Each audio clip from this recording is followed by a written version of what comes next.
Now let's define innovation, or at least let's define innovation for the purposes of this presentation.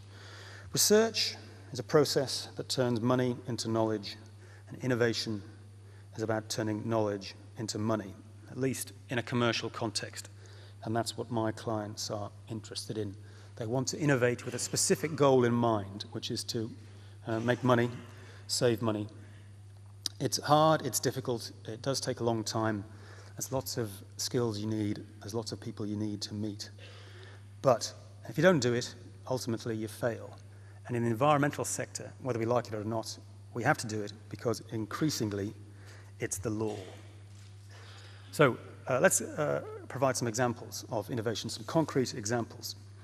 First, let me tell you a bit more about the Carbon Disclosure Project, because as I said earlier, I think it's been one of the most significant spurs to environmental innovation globally in the last 5 years. It's the world's largest institutional investor collaboration against climate change.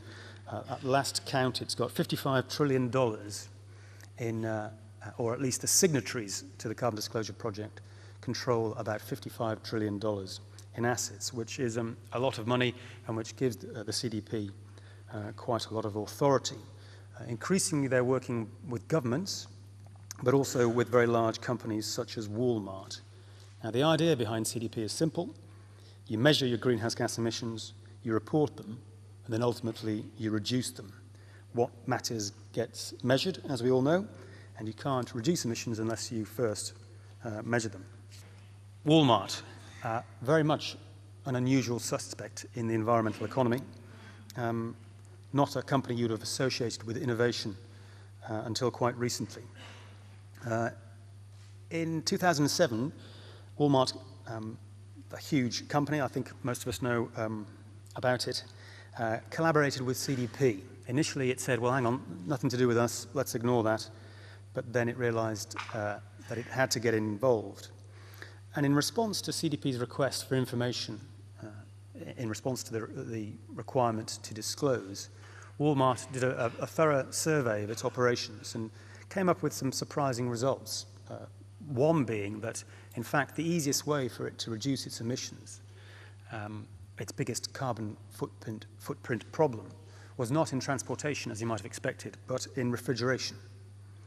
So they fitted some energy efficiency kit to their fridges and duly reported reduced emissions to CDP. But then they went a step further, and they joined CDP in what is now called the CDP Corporate Supply Chain Program.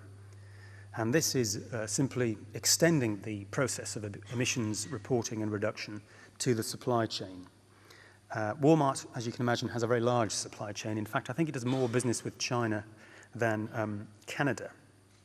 Now, this is a very encouraging process from a climate change perspective, and it's a very important process from the point of view of businesses like your own.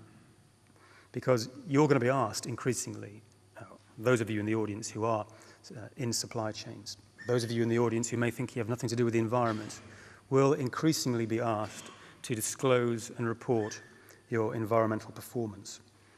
Now let's just pause for a second and reflect on how this was reported in the press. Well, it was reported very well, to put it simply. Walmart has received plenty of flack from the media, and some of it justified.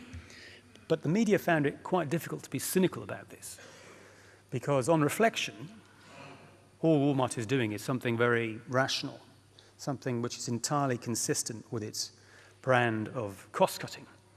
It's repackaging, if you like, environmental innovation and emissions reductions as a cost-saving measure. And put like that, then you can't really be too cynical about that. And I think that's quite salutary for other businesses. Environmental innovation, which produces emissions reductions and which reduces costs, is just simply good business. And you're unlikely, I believe, to be accused of greenwash. You'll be taken seriously as an environmental innovator if that's what you do. Here are some of the companies that have joined Walmart and CDP in this supply chain initiative. It's early days, and I don't think significant emissions reductions have yet been reported. but I think it's a step in the right direction, and its influence will only grow. So the morals of this story, I think I've already sort of outlined really, is that there's no business which is not in the environmental economy. If you're making paper clips or soap or something, you're still going to be required to innovate in this sector. Now, some of you may be thinking this sounds a bit too much stick and not enough carrot. I'm talking about what might happen to you, the sort of requests that might be made of you, the demands that might be made of you. But instead, let's talk about the carrot. Let's talk about who's making some money and how you can get involved. So a development which is at least as encouraging as CDP is the gravitation of larger companies, large industrial companies, towards environmental markets. These are genuine industrial heavyweights who are getting involved and who are competing with each other in some respects for the mantle of greatest green innovator. This slide is based on research from Impacts Group, which is a specialist investment company. It's a client of ours. And initially, Impact started by looking at smaller companies, smaller publicly quoted companies, the so-called pure play clean tech companies. But then it found that larger companies were also heavily engaged in environmental industries, and they were missing an investment opportunity. So they started breaking these companies down into their various sort of environmental divisions. And they discovered that large publicly owned companies are dominating the market for energy efficient product and services. These are companies with average market capitalizations of about $2 billion, and they dominate 92% of the sector. Most importantly, revenues from environmental industries are growing for these types of companies.